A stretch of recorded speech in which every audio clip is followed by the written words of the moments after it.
eu gostaria de falar de Jair Bolsonaro, tão criticado, muitas vezes tão pouco compreendido. Para Bolsonaro, moldar o futuro é a suprema arte de um governo. A visão do presidente Bolsonaro é muito clara. Ele está trabalhando para as próximas gerações e não para as próximas eleições. E ele tem firme na sua mente que, em 1º de janeiro de 2023, quando entregarmos o nosso bastão para quem nos suceder, o país deverá estar com suas reformas prontas, com a base em condições, para que então tomemos o rumo daquilo que tem que ser o nosso destino manifesto.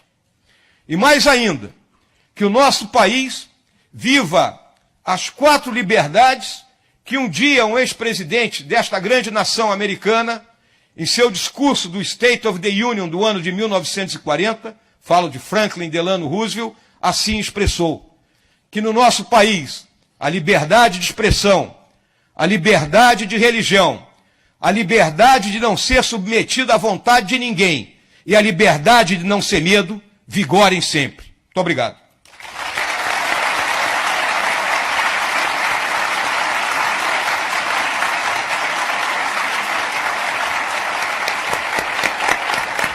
Obrigado. Estimado vice-presidente, a segurança, crime e violência preocupam todos os brasileiros e as propostas do governo Bolsonaro nesse campo tiveram protagonismo central nas eleições. Porém, na história recente, várias políticas de segurança, inclusive as mais repressivas, têm dado errado, não só não eliminando, como fortalecendo o crime organizado. O próprio nascimento do Comando Vermelho na Ilha Grande, fruto da Lei de Segurança Nacional durante a época do governo militar, o massacre de Carandiru, que acabou dando na fundação do PCC em São Paulo, depois transferiu os líderes do PCC para diluir seu poder, mas que só acabou dando no espalhamento do PCC pelos 27 estados, erro hoje em dia reconhecido pelas autoridades paulistas. E agora o sistema penitenciário federal, que foi feito para conter os chefões do crime, mas acabou lhes dando uma plataforma de networking tão bom quanto o Harvard Brasil Conference, ajudando o Comando Vermelho a tecer uma malha de alianças com facções locais. Sendo assim, quais providências o governo tomará para assegurar que estas novas políticas não estejam dando errados? Ou se derem errado, como vocês vão detectar a tempo? Quais serão os sinais de alerta que eles fariam parar para repensar e fazer os ajustes necessários ao longo do curso? Obrigado.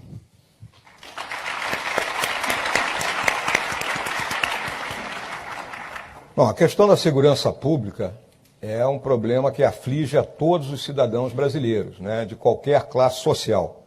Muito bem colocados os aspectos aí pelo professor, né?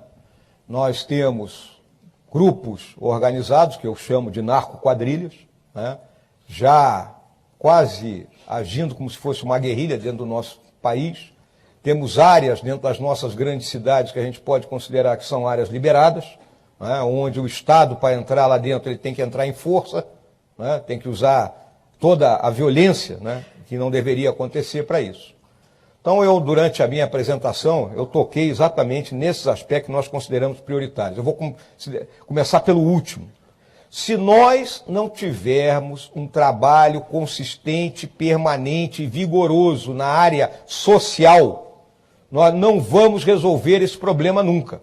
Nós vamos enxugar gelo. Poderemos ter a melhor polícia do mundo, poderemos ter o melhor sistema prisional do mundo, mas com as pessoas vivendo amontoadas em favelas, sem acesso à água, sem acesso à luz, com o traficante colocando a televisão a cabo para eles, sem direito à propriedade da casinha que eles lá construíram, sem ter rua, sem ter esgoto, nós não vamos resolver o problema. Então nós temos que agir, professor, de forma vigorosa na área social. As outras medidas são claras. A nossa legislação penal, na minha visão, na visão do nosso governo, ela é branda ainda. O criminoso tem que cumprir seu tempo na cadeia. Ele mata uma pessoa e 5, 6 anos depois ele está na rua para matar outra pessoa. Temos que discutir o problema do criminoso menor de idade. Com 17 anos de idade é um homem. Ele pega e mata uma pessoa, passa 3 meses e volta. O tráfico hoje recruta esse tipo de elementos. São os recrutas do tráfico. Como nós vimos em países da África, de guerras tribais, de soldados meninos, nós temos soldados rapazes e meninos no tráfico nas nossas grandes cidades. Então temos que lidar com esse problema de forma coerente e organizada. E o sistema prisional, né? As prisões, tem prisões que são masmorras. A pessoa não vai se corrigir. A instituição que eu servi durante 46 anos, o Exército Brasileiro, tem um regulamento disciplinar. No regulamento disciplinar do Exército diz o seguinte, que a punição só é válida se ela educa. Como é que eu vou educar uma pessoa se eu jogo numa prisão que é uma masmorra, onde ele vai conviver com toda a sorte de elementos totalmente desajustados, sem ter uma atividade laboral, sem ter uma progressão educacional? Então nós temos que mudar esse quadro do sistema prisional.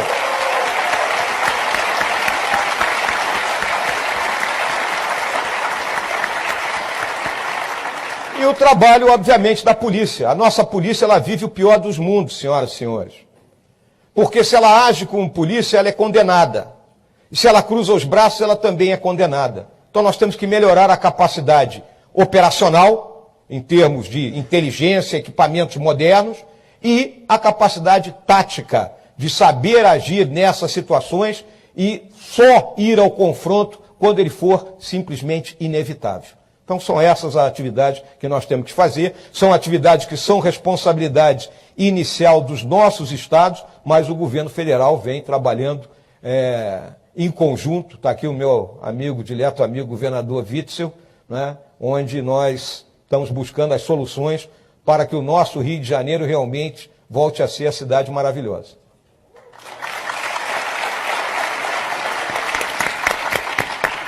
Bom dia, vice-presidente. A percepção de que governar não era tarefa para as Forças Armadas foi uma das razões pelas quais os militares devolveram o poder para os civis em 1985. A historiografia da ditadura militar, por exemplo, demonstra que essa percepção motivou líderes como o general Geisel a iniciar a transição de volta para a democracia para preservar a unidade e a legitimidade das Forças Armadas enquanto instituições do Estado brasileiro. 35 anos depois, o senhor é um general, é vice-presidente, as generais como ministros, e as Forças Armadas parecem estar fortemente vinculadas a esse governo. Por que as coisas seriam diferentes dessa vez? O senhor não teme que a Associação das Forças Armadas, que são uma instituição permanente do Estado brasileiro, com um governo que é necessariamente temporário, ela pode corroer a legitimidade e a unidade das forças? Ou seja, para colocar a pergunta de uma forma diferente, por que a lição que o general Geisel aprendeu não se aplica ao senhor?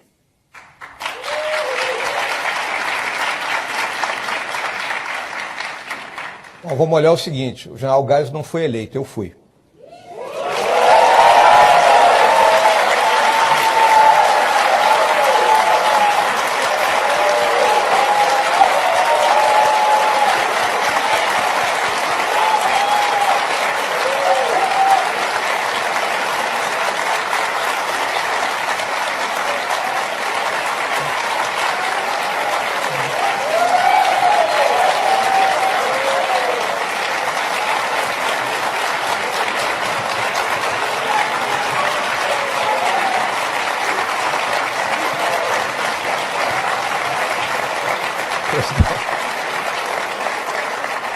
Bom, mas me atendo ao core da pergunta.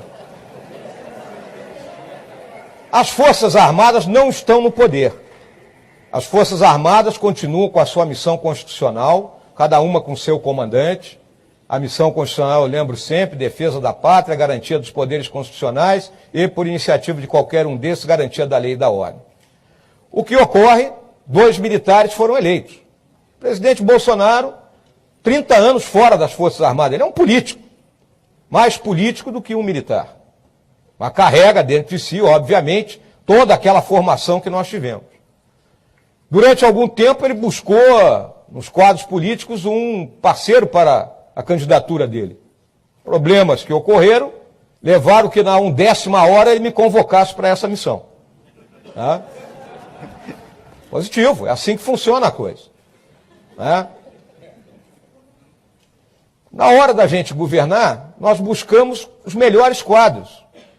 Às vezes, alguns aqui, óbvio, podem discordar, óbvio, a opinião é de cada um de nós, isso faz parte do jogo democrático. E óbvio que os companheiros que nós conhecíamos dentro das forças, foram convocados. Mas são todos na reserva, já estão afastados das forças.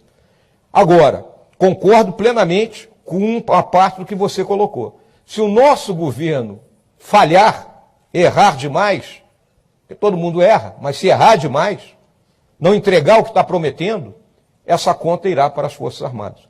Daí a nossa extrema preocupação e as palavras que o presidente falou na noite, no domingo à noite, no dia 28 de outubro, quando nós fomos eleitos, que ele olhou para mim e disse assim: nós não podemos errar. Então é isso.